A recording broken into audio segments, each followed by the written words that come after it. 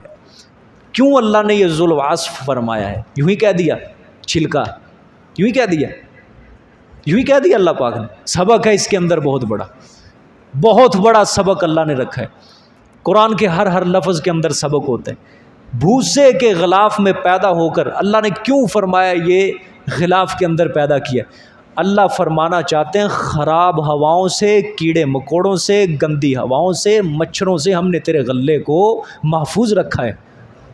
ظالم انسان کس کی ناشکری کر رہے تو؟ یہ گندم ہے جو، اس کے اوپر کتنا خوبصورت غلاف ہے، چاول کے اوپر کتنا سخت غلاف ہے، چنے کے اوپر کتنا سخت غلاف ہے، ماش کے اوپر کتنا سخت غلاف ہے۔ کیوں اللہ نے چڑھایا ہوا ہے؟ یہ کیوں چڑھایا ہوا ہے؟ یہاں تو ہر تھوڑی سی چیز کے اندر نقل نکال دیتے ہیں، ہم نکال دیتے ہیں نا۔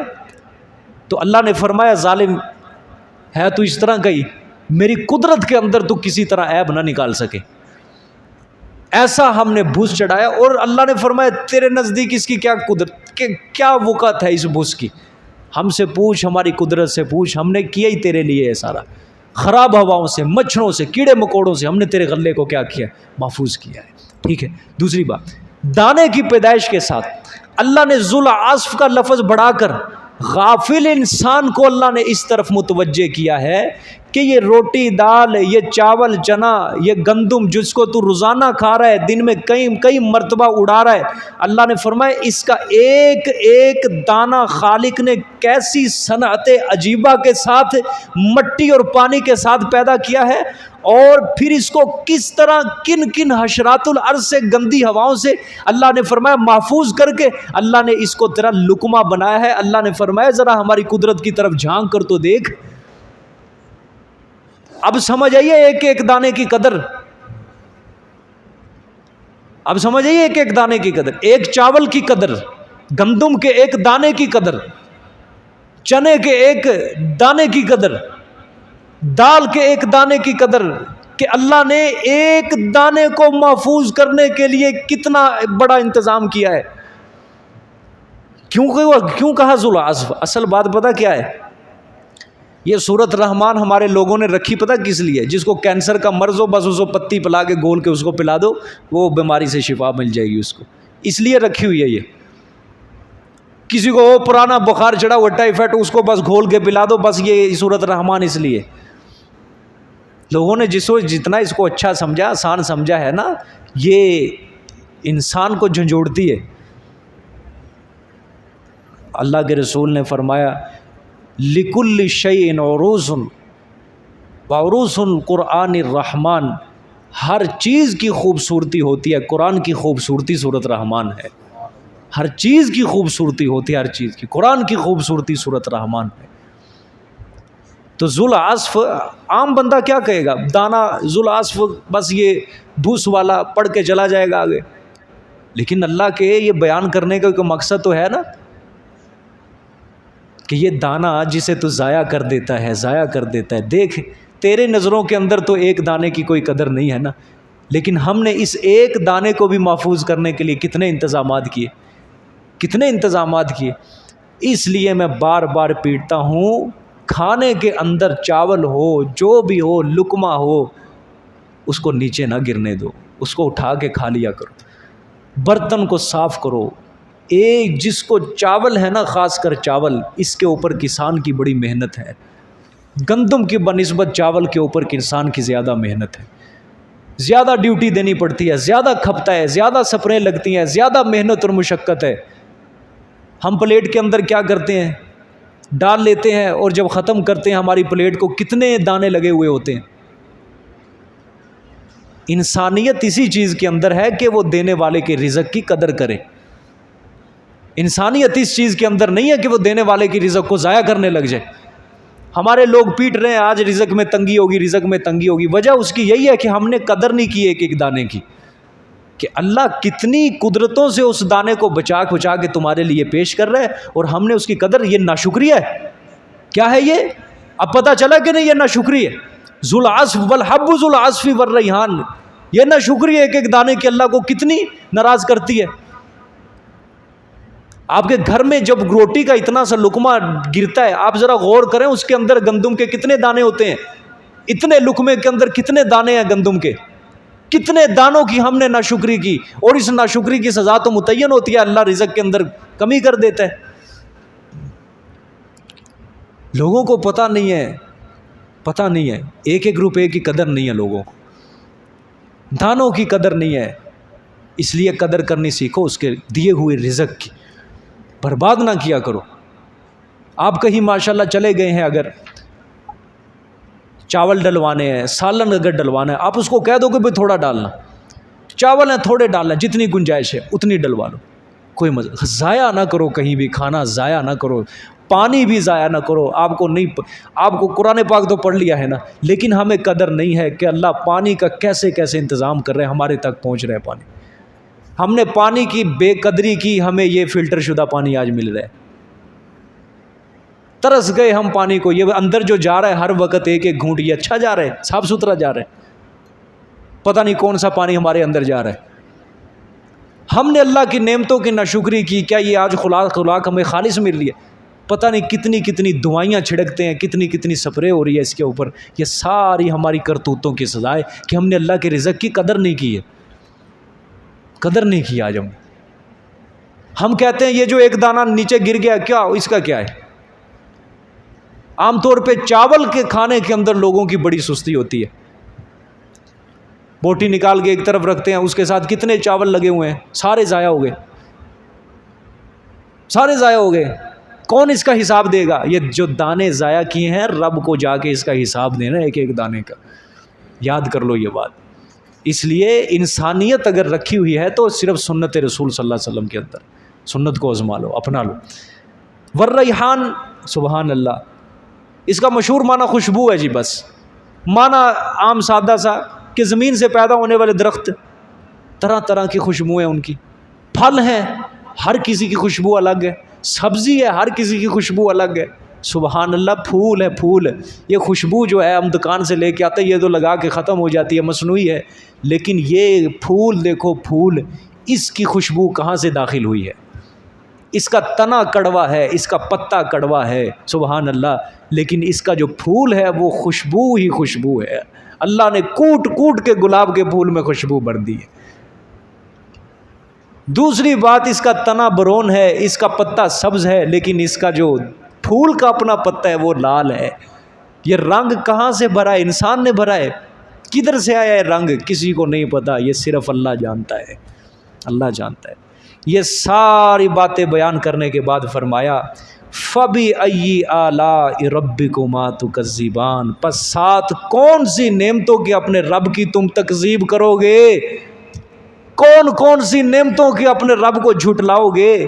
اللہ نے فرمایا کہ یہ ساری نعمتیں، جن و انس سب برابر ہیں، سورج چاند سب کے لیے ہے، یہ بوٹیاں، یہ درخت، یہ سب کے لیے ہے، یہ آسمان، یہ زمین سب کے لیے ہے، میزان قرآن سب کے لیے ہے. اللہ پاک نے فرمایا کس کس نعمت کا ناشکری کرو گے؟ کس کس نعمت کو جھٹلائے ہوئے؟ سمجھ آئیے؟ فَبِأَيِّ آلَاءِ رَبِّكُمَا تُكَذِّبَانِ. اس صورت کے اندر غالباً یہ 31 مرتبہ آیا ہے یہ بات. کتنی مرتبہ؟ 31 مرتبہ یہ آیت آئی ہے غالباً میرے علم کے مطابق. فَبِأَيِّ آلَاءِ رَبِّكُمْ، بار بار جن و انس کو اللہ نے کہا او ظالموں، کون سی نعمت کا انکار، کون سی نعمت کا انکار کرو گے؟ ٹھیک ہے، پڑھ لو سارے. لا بشیء من نعمک، لا بشیء من نعمک ربنا نکذب ربنا نکذب فلک الحمد. اے اللہ ہم تیری کسی نعمت کا انکار نہیں کرتے. فلک الحمد، یا اللہ ساری حمد ثنائیں تیرے لیے ہیں. سمجھ آئیے؟ جزاک اللہ جی، صدق اللہ.